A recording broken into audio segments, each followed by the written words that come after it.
नमस्कार दोस्तों, शास्त्र ज्ञान में आपका स्वागत है। मैं बहुत खुश हूँ कि आप आज हमारे साथ हैं।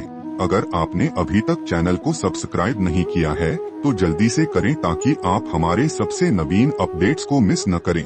मैं यह कहना चाहता हूँ कि आप सभी का धन्यवाद करता हूँ जो इस समृद्धि भरे समुदाय का हिस्सा बने हैं।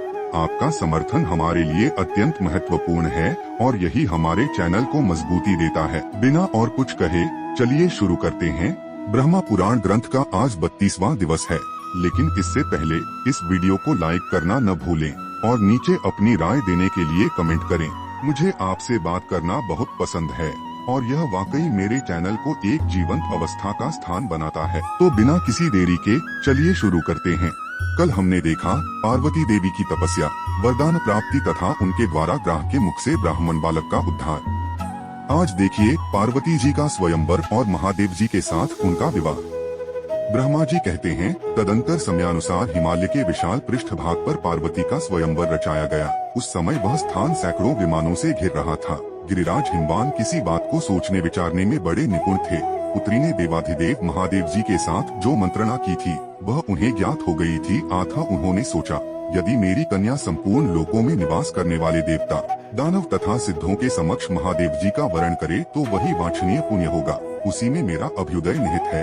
यो विचार कर शैलराज ने मन ही मन महेश्वर का स्मरण करके रत्नों से मंडित प्रदेश में स्वयंवर रचाया। गिरिराज कुमारी के स्वयंवर की ने घोषणा होते ही संपूर्ण लोकों में निवास करने वाले देवता आदि सुंदर वेशभूषा धारण करके वहां आने लगे। हिमवान की सूचना पाकर मैं भी देवताओं के साथ वहां उपस्थित हुआ। मेरे साथ सिद्ध और योगी भी थे। इंद्र, विवस्वान, भग, कृतांत, यम, वायु, अग्नि, कुबेर, चंद्रमा, दोनों अश्विनी कुमार तथा अन्यान्य देवता, गंधर्व, यक्ष, नाग और किन्नर भी मनोहर वेश बनाए वहां आए थे। शचीपति इंद्र उस समाज में अधिक दर्शनीय जान पड़ते थे। वे अप्रतिहत आज्ञा, बल और ऐश्वर्य के कारण हर्षमग्न हो स्वयंवर की शोभा बढ़ा रहे थे। जो तीनों लोकों की उत्पत्ति में कारण, जगत को जन्म देने वाली तथा देवता और असुरों की माता हैं, जो परम बुद्धिमान आदि पुरुष भगवान शिव की पत्नी मानी गई हैं, तथा पुराणों में परा प्रकृति बताई गई हैं, वे ही भगवती सती दक्ष पर कुपित हो देवताओं का कार्य सिद्ध करने के लिए हिमवान के घर में अवतीर्ण हुई थीं। वे जिस विमान पर बैठी थीं, उसमें सुवर्ण और रत्न जड़े हुए थे। उनके दोनों ओर चवर डुलाए जा रहे थे। वे सभी ऋतुओं में खिलने वाले सुगंधित पुष्पों की माला हाथ में लिए स्वयंवर सभा में जाने को प्रस्थित हुई। इंद्र आदि देवताओं से स्वयंवर मंडप भरा हुआ था। भगवती उमा माला हाथ में लिए देव समाज में खड़ी थीं। इसी समय देवी की परीक्षा लेने के लिए भगवान शंकर 5 शिखा वाले शिशु बनकर सहसा उनकी गोद में आकर सो गए।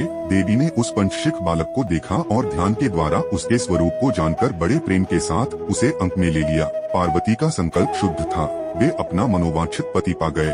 अतः भगवान शंकर को हृदय में रखकर स्वयंवर से लौट पड़ी। देवी के अंक में सोए हुए उस शिशु को देखकर देवता आपस में सलाह करने लगे कि यह कौन है। कुछ पता न लगने से अत्यंत मोह में पड़कर वे बहुत कोलाहल करने लगे और वृत्रासुर को मारने वाले इंद्र ने अपनी एक बाह ऊंचे उठाकर उस बालक पर वज्र का प्रहार करने की चेष्टा की, किंतु शिशु रूपधारी देवाधिदेव शंकर ने उन्हें स्तंभित कर दिया।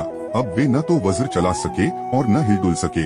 तब भग नाम वाले बलवान आदित्य ने एक तेजस्वी शस्त्र चलाना चाहा, किंतु भगवान ने उनकी बाह को भी जड़वत बना दिया। साथ ही उनका बल, तेज और योग शक्ति भी व्यर्थ हो गई। उस समय मैंने परमेश्वर शिव को पहचाना और शीघ्र उठकर उनके चरणों में आदर पूर्वक मस्तक झुकाया। इसके बाद मैंने उनकी स्तुति करते हुए कहा, भगवान आप अजन्मा और अजर देवता हैं। आप ही जगत के सृष्टा, सर्वव्यापक, परावर स्वरूप, प्रकृति, पुरुष तथा ध्यान करने योग्य अविनाशी हैं। अमृत, परमात्मा, ईश्वर, महान कारण, मेरे भी उत्पादक, प्रकृति के सृष्टा, सबके रक्षिता और प्रकृति से भी परे हैं।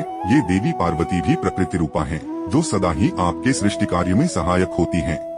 ये प्रकृति देवी पत्नी रूप में प्रकट होकर जगत के कारणभूत आप परमेश्वर को प्राप्त हुई हैं। महादेव। देवी पार्वती के साथ आपको नमस्कार है देवेश्वर।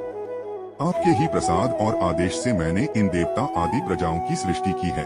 ये देवगण आपकी योग माया से मोहित हो रहे हैं। आप इन पर कृपा कीजिए जिससे ये पहले जैसे हो जाएं। तदंतर मैंने संपूर्ण देवताओं से कहा, अरे तुम सब लोग कितने मूढ़ हो, इन्हें नहीं जानते। ये साक्षात भगवान शंकर हैं। अब शीघ्र इन्हीं की शरण में जाओ। तब वे सब जड़वत बने हुए देवता शुद्ध चित्त से मन ही मन महादेव जी को प्रणाम करने लगे। इससे देवाधिदेव महेश्वर ने प्रसन्न होकर उनका शरीर पहले जैसा कर दिया। तत्पश्चात देवेश्वर शिव ने परम अद्भुत त्रिनेत्रधारी विग्रह धारण किया। उस समय उनके तेज से तिरस्कृत हो संपूर्ण देवताओं ने नेत्र बंद कर लिए। तब उन्होंने देवताओं को दिव्य दृष्टि प्रदान की, जिससे वे उनके स्वरूप को देख सकते थे। वह दृष्टि पाकर देवताओं ने परम देवेश्वर भगवान शिव का दर्शन किया। उस समय पार्वती देवी ने अत्यंत प्रसन्न हो समस्त देवताओं के देखते देखते अपने हाथ की माला भगवान के चरणों में चढ़ा दी। यह देख सब देवता साधु साधु कहने लगे। फिर उन लोगों ने पृथ्वी पर मस्तक टेक कर देवी स्थित महादेव जी को प्रणाम किया। इसके बाद देवताओं सहित मैंने हिमवान से कहा, शैलराज, तुम सबके लिए स्प्रणीय, पूजनीय, वंदनीय तथा महान हो, क्योंकि साक्षात महादेव जी के साथ तुम्हारा संबंध हो रहा है। यह तुम्हारे लिए महान अभ्युदय की बात है। अब शीघ्र ही कन्या का विवाह करो, विलंब क्यों करते हो?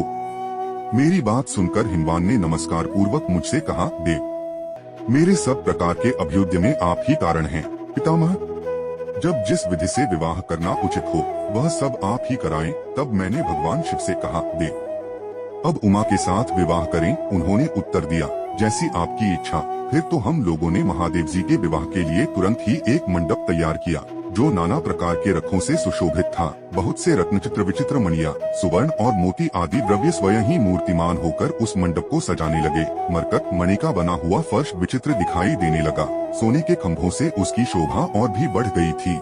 स्फटिक मणि की बनी हुई दीवार चमक रही थी। द्वार पर मोतियों की झालरें लटक रही थीं। चंद्रकांत और सूर्यकांत मणि सूर्य और चंद्रमा के प्रकाश पाकर पिघल रहे थे। वायु मनोहर सुगंध लेकर भगवान शिव के प्रति अपनी भक्ति का परिचय देती हुई मंद गति से बहने लगी। उसका स्पर्श सुखद जान पड़ता था। चारों समुद्र, इंद्र आदि श्रेष्ठ देवता, देवंदिया, महांदिया, सिद्ध, मुनि, गंधर्व, अप्सराएं, नाग, यक्ष, राक्षस, जलचर, खेचर, किन्नर तथा चारणगण भी उस विवाहोत्सव में मूर्तिमान होकर सम्मिलित हुए थे। तुम्बुरु, नारद, हाहा और हुहु आदि सामगान करने वाले गंधर्व मनोहर बाजे लेकर उस विशाल मंडप में आए थे। ऋषि कथाएं कहते, तपस्वी वेद पढ़ते तथा मन ही मन प्रसन्न होकर वे पवित्र वैवाहिक मंत्रों का जप करते थे। संपूर्ण जगन माताएं और देव कन्याएं हर्षमग्न हो मंगलगान कर रही थीं। भगवान शंकर का विवाह हो रहा है, यह जानकर भांति भांति की सुगंध और सुख का विस्तार करने वाली छहों ऋतुएं वहां साकार होकर उपस्थित थीं। इस प्रकार जब संपूर्ण भूत वहां एकत्रित हुए और नाना प्रकार के बाजे बजने लगे, उस समय में पार्वती को योग्य वस्त्राभूषणों से विभूषित कराकर स्वयं ही मंडप में ले आया। फिर मैंने भगवान शंकर से कहा, देव, मैं आपका आचार्य बनकर अग्नि में हवन करूंगा। यदि आप मुझे आज्ञा दें तो विधि पूर्वक इस कार्य का अनुष्ठान आरंभ हो। तब देवाधिदेव शंकर ने मुझसे इस प्रकार कहा, ब्राह्मण, जो भी शास्त्रोक्त विधान हो उसे इच्छानुसार कीजिए। मैं आपकी प्रत्येक आज्ञा का पालन करूंगा। यह सुनकर मेरे मन में बड़ी प्रसन्नता हुई और मैंने तुरंत ही कुश हाथ में लेकर महादेव जी तथा पार्वती देवी के हाथों को योग बंध से युक्त कर दिया। उस समय वहां अग्निदेव स्वयं ही हाथ जोड़कर उपस्थित हो गए। श्रुतियों के गीत और महामंत्र भी मूर्तिमान होकर आ गए थे। मैंने शास्त्रीय विधि से अमृत स्वरूप घृत का होम किया और उस दिव्य दंपति के द्वारा अग्नि की प्रदक्षिणा कराई। उसके बाद उनके हाथों को योग बंध से मुक्त किया। इस प्रकार क्रमशः वैवाहिक विधि पूर्ण की गई। इस कार्य में संपूर्ण देवताओं, मेरे मानस पुत्रों तथा सिद्धों का भी सहयोग था। विवाह समाप्त होने पर मैंने भगवान शंकर को प्रणाम किया। योग शक्ति से ही पार्वती और परमेश्वर का उत्तम विवाह संपन्न हुआ। ब्राह्मणों, इस प्रकार मैंने तुम सब लोगों से पार्वती जी के स्वयंवर और महादेव जी के उत्तम विवाह की कथा कह सुनाई। उम्मीद है कि आपने आज के वीडियो का आनंद लिया होगा। अगर आपने कुछ सीखा तो वीडियो को लाइक करें और इसे अपने दोस्तों के साथ शेयर करें। अगर आपने अभी तक सब्सक्राइब नहीं किया है तो जल्दी से करें और हमारे शास्त्र ज्ञान समुदाय में शामिल हों। हम हर रोज हमारे शास्त्रों के रोचक वीडियो में कुछ न कुछ सीखते हैं और मुझे आपको इस सफल यात्रा में साथी बनाकर खुशी होगी। आपने मेरे साथ यह समय बिताया। आपका समर्थन हमारे चैनल की धड़कन है और मैं हर एक आपके लिए बनाए गए वीडियो में यही प्राप्त करना चाहता हूँ। मिलते हैं अगले वीडियो में, तब तक के लिए जय श्री राम, जय श्री कृष्ण, हर हर महादेव, जय बजरंग बली।